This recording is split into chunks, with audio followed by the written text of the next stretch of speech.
Welcome to another episode of the Metal Queens podcast. I'm Steve Richards. Today's guest is a powerhouse vocalist, author, advocate, and performer whose band has spent more than a decade turning raw emotion into rallying cries. Known for their explosive stage shows, razor-sharp lyrics, and unapologetic message, War on Women has carved out a space where punk rock meets purpose.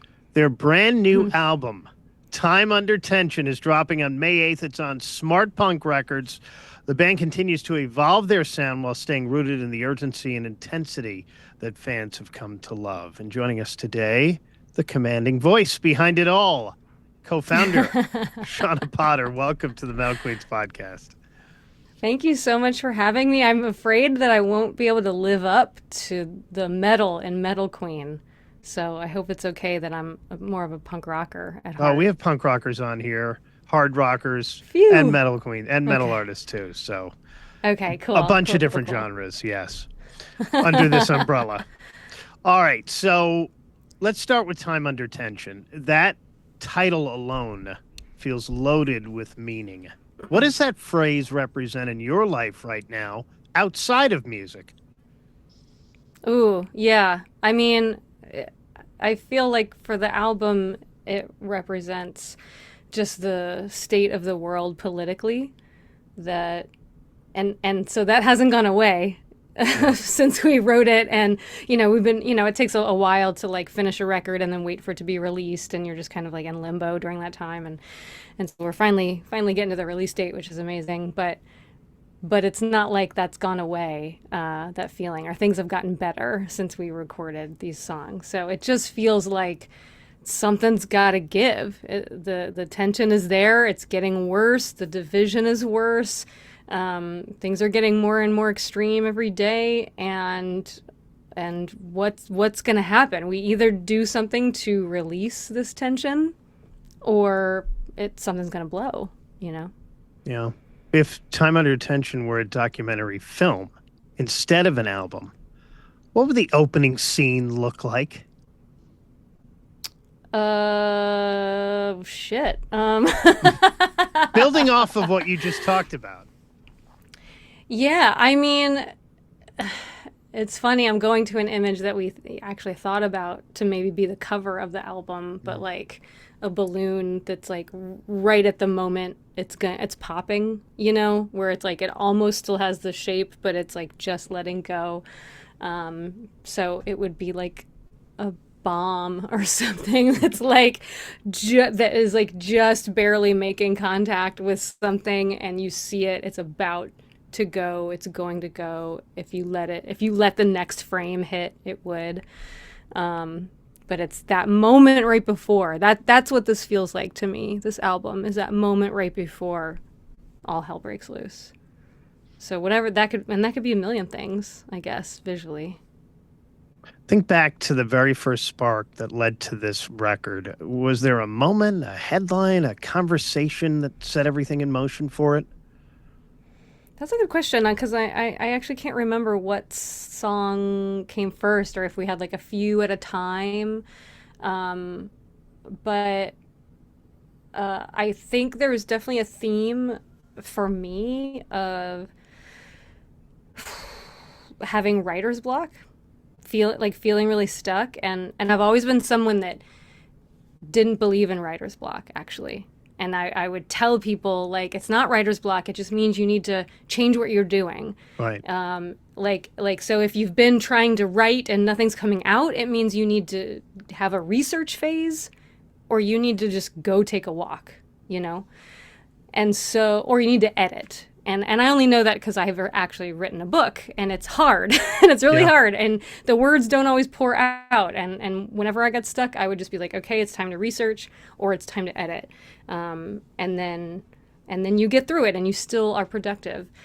And so I was feeling that with this album, though, and I was like, I don't know what to do. I don't feel creative. This is like post mandated isolation for the pandemic, but it was still in the like self-imposed isolation, at least for me. And so I just felt very strange and not like myself. And so what I did, I knew something had to change. And so I decided, okay, let's try gummies, which is not something that I'd really done a lot. It's just not something that was really ever for me. Um, but I was like, I need to change my brain a little bit and get rid of this editor, the self editor that's not letting anything come out. So I started taking gummies, and then wouldn't you know, things started pouring out, and then I could look at it in the light of day and circle, okay, this is good, this is good, this is good. And so there's a couple songs that came out that way, and Spun Sugar is one of them, which is really fun. That one Yeah. just poured out of me.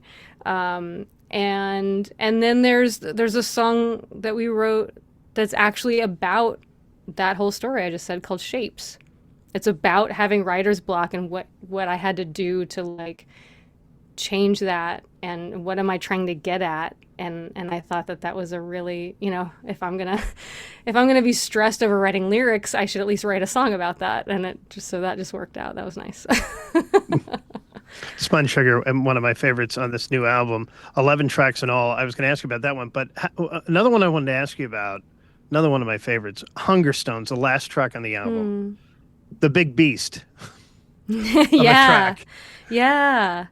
Yeah. I have such an affinity for like, Deftones. Like I grew up in the 90s. I always like to say I'm an 80s baby, but I'm not. Like, not really. The formative years are more in the 90s. But like I always loved a last track that was just like fucking epic, Yeah. and really did something. Not that they're the only ones that did that, but just there's just something beautiful about that. And so I lean towards that. If we write a big epic song, let's put it towards the end. That's where it goes. Yeah. But this song was kind of years in the making, and I had some of the lyrics, and I used them I did a guest spot on this band called Black Lung, on one of their songs, and I just kind of did a chorus for them, and I used the lyrics for that. And luckily, I know them really well because Dave, the singer guitar player, was our drummer for a few years.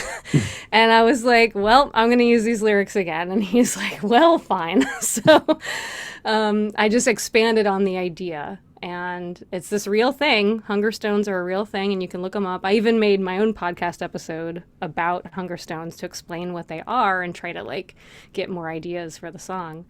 And I think it kind of applies to the title too, of Time and Attention. It's this idea of like, if we don't heed the warnings that are being sent, if we don't recognize the things that are warnings telling us like shit is going bad, we have to change course. Well, then guess what?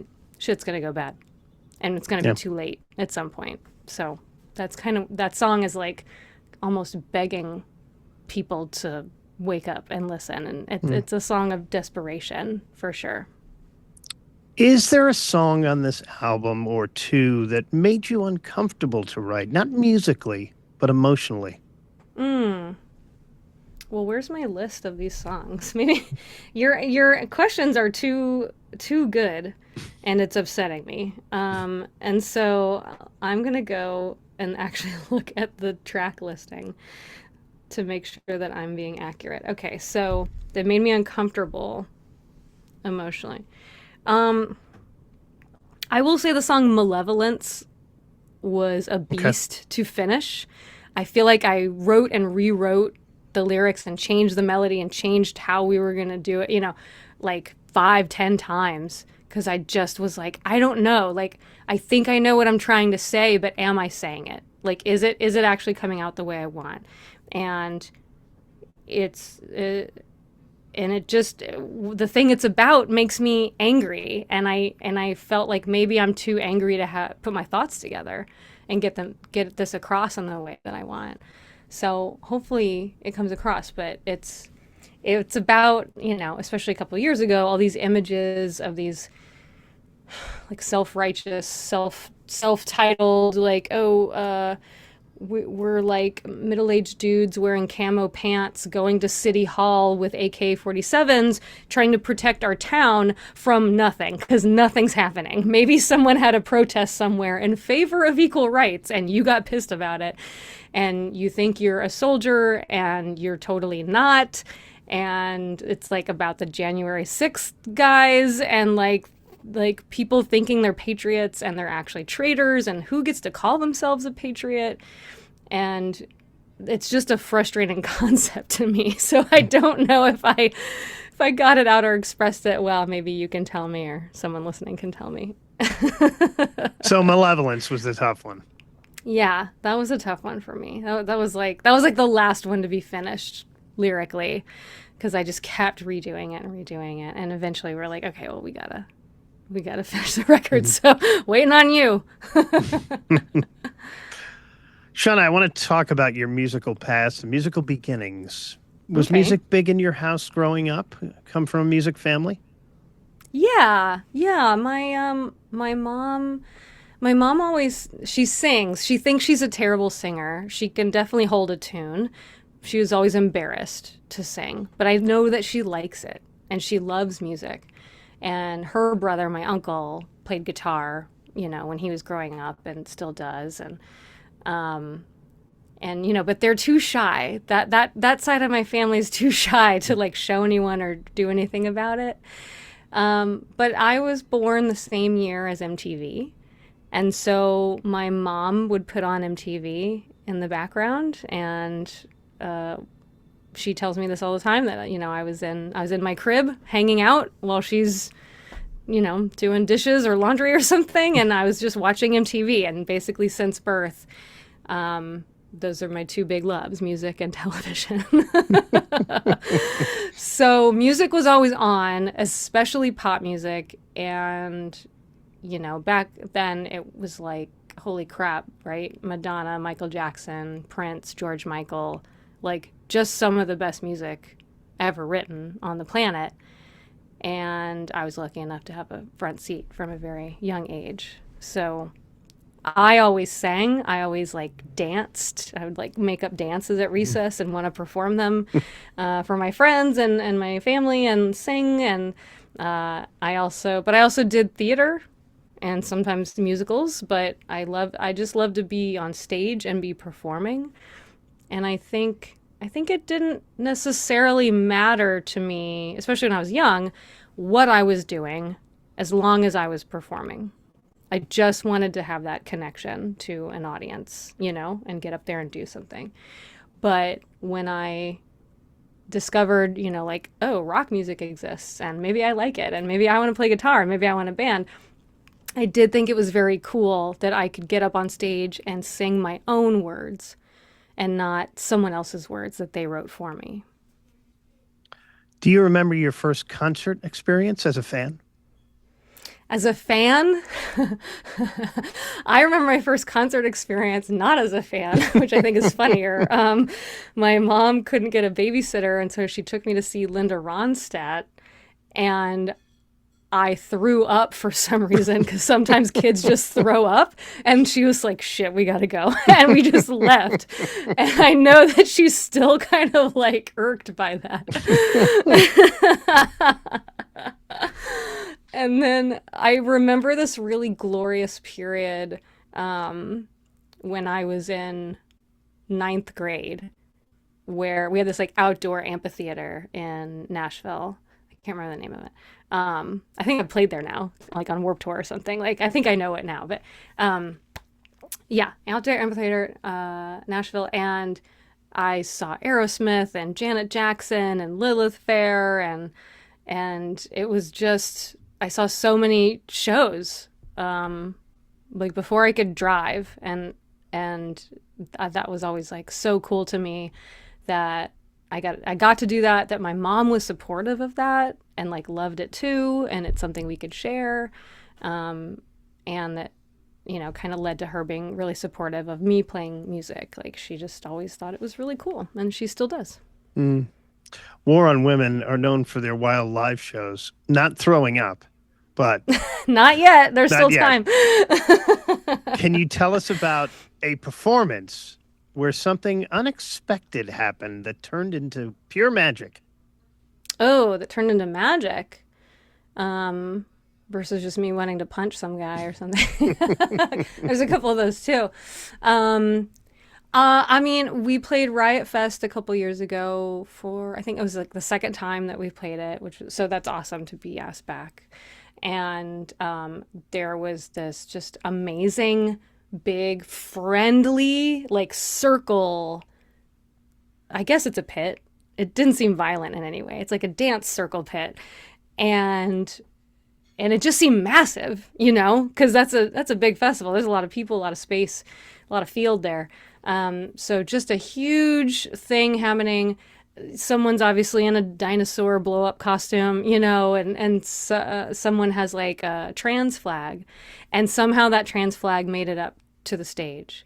And so then I just start whip it in around and putting in a circle over my head, and like the sun was setting, and like there's all these like beautiful, there's young people, there's old people, queer people, like people color, like it just seemed like such a wonderful like audience. And everyone was just, when I got the flag over my head, everyone was like, yeah, like, and it just felt really beautiful and cool. And I wish every show could could feel like that, where we like, I feel like at shows, not the point, but a beautiful thing that can happen is that we feel that community, that we actually feel, oh, we're here together.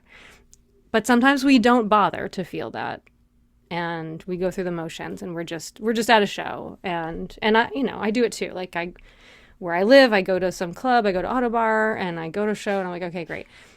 But when you can actually feel the electricity of like, oh, we are all here together, experiencing this together, oh, that is such a monumental, transformative thing, potentially. Yeah, it's got to be. When you walk out on stage now, do you think about that young Shawna performing? No. No, but I guess I have started to do parts therapy the last few months, and so I'm a lot more in touch with little Shawna than I ever have been, probably. So we're in conversation a lot more lately.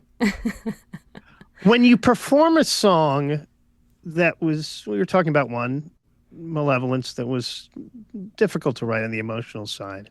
When you perform a song like that for the first time, do you think about the hard work that went into it, or the struggle that went into it? I think more about where we are right now. Okay, we're at the show. There's the audience. I have not done this live full out. You can like rehearse a song all day long, but that doesn't mean you're not going to move in the same way. You're not going to belt or project in the same way. Because there's actually people watching you now, right?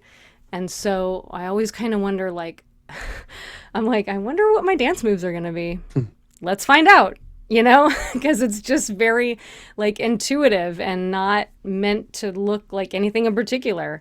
And so I like discovering the movement that goes along with new music, actually. And that tends to be a focus. And then I also try to I don't like to raise my expectations and hope that everyone loves this song that they've never heard. I really hate doing that. So it's always just like, I'm going to have a good time, or I'm going to try to sing this well. This one has a tough note for me, or whatever. I make it more about me, and if they have a good time, great. But that can't be the focus the first few times while I'm still working out. How does this song feel in my body in real time, Yeah. Have fans... Steve, that same old story. You know what I'm talking about. Oh, no. Have fans ever told you a story about your music that impacted them in a very positive way? Oh, yeah, for sure. For sure. I think because of, so we have the song called Say It on our self-titled album. And the chorus is, say it, I was raped. And it repeats a few times. So it's about sexual assault. And it's just like kind of one take on, there's so many ways you could write about that subject. But this one, I just wanted to have a song that was just like unashamed and like, Yeah. dude, don't be ashamed. Just fucking say it out loud, you know? Like, if they don't want to hear it, that's on them. Like, they need to know that it happened, right?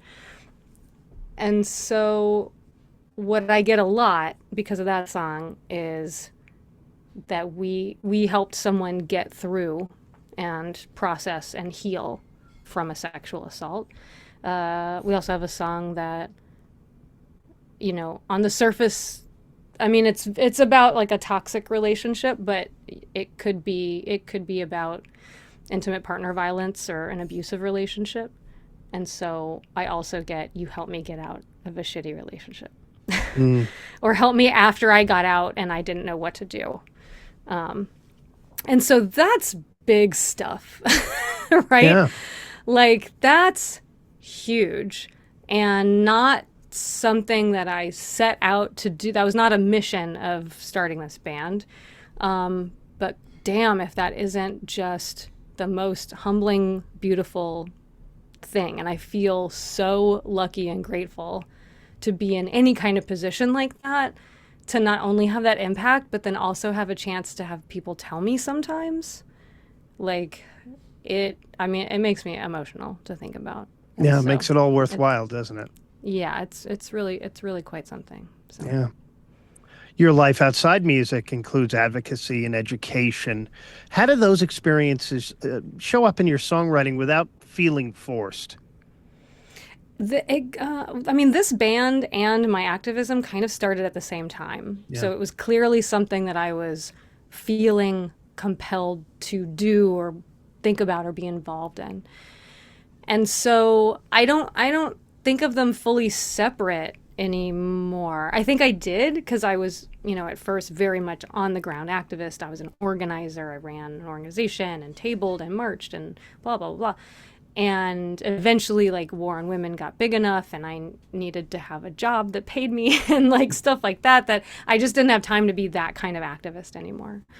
And I realized that I have a big platform with War on Women and maybe I could actually have more impact by using that, you know, by concentrating on that. So I don't know. It just feels like it's all under the umbrella of what do I say? A lot of times I'm doing a training or something, I'll say, like, I just want everyone to have a good time.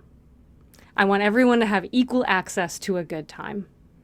And that's kind of what it's about for me. Like, because it's still about shows and fun and hanging out and like doing cool shit and socializing and whatever. It's just like making sure everyone can do that without feeling otherized or discriminated against or harassed or scared to go because they don't know what'll happen or they don't know if they'll be touched inappropriately or whatever. So I just want everyone to have a good time. And that's kind of what it all falls under. Does that make sense? Yeah. And Shawna, when someone listens to this forthcoming album here, Time Under Tension, years from now, what feeling do you hope still resonates with them? That it's okay to get pissed off and that their anger could very well be quite righteous. But I guess my real hope is that years from now, they're like, wasn't that a crazy time? Good thing things are better now. But That would just I don't be know. great. Yeah. That would just be great. That people would be like, I don't even need to listen to this album anymore because I'm not angry because everything's fine. That would be awesome. And What a luckily for shitty, them, right? What a shitty I guess time. I'm glad I didn't have to live through that I'm when they listen glad to it. that's over. Yeah, but luckily there are songs on this album that aren't just straight up like songs that are angry that you have to like go jog 4 miles to or whatever, like Right. you know, like lift weights to. Like, we still have those songs, like, don't worry. But there's some, you know, Messages on Scent is kind of like strangely uplifting, and Hunger Stones is just epic, and Spun Sugar is fun, and you know, so there's definitely different vibes on here than just anger. So yeah, I hope people just still listen to it. Yeah. That'd be nice too. Yeah, But it I would hope be. that it's a world that where we're just not necessary anymore. I'd like to become obsolete. All right, so the new album is done. It's coming out on May 8th, Time Under Tension. You did some dates in March. You got some Texas dates coming up, a little Texas run in May. You get to Yeah. see War. You can get to see War on Women. And what else beyond that? Later in the summer, the fall, perhaps? Anything going on? Yeah, we're going to Europe in August, so All right. we'll have all the dates. I can't repeat all those cities. I wouldn't do it justice. I'd butcher it. So look it up online and you can see where we're playing in Europe, and then we're doing the Fest later this year in Gainesville, Florida. It's a classic. And then other things that are not announced yet, and I don't know when the announced date is, so I can't say. But we're doing a good bit of touring for this album, and I'm stoked to share it with everybody. Yeah, it's great. Shawna Thank Potter you. from War on Women. Follow them on social for updates on future tour dates beyond Europe this summer. The brand new album, again, Time Under Tension, out May 8th. It's on Smart Punk Records.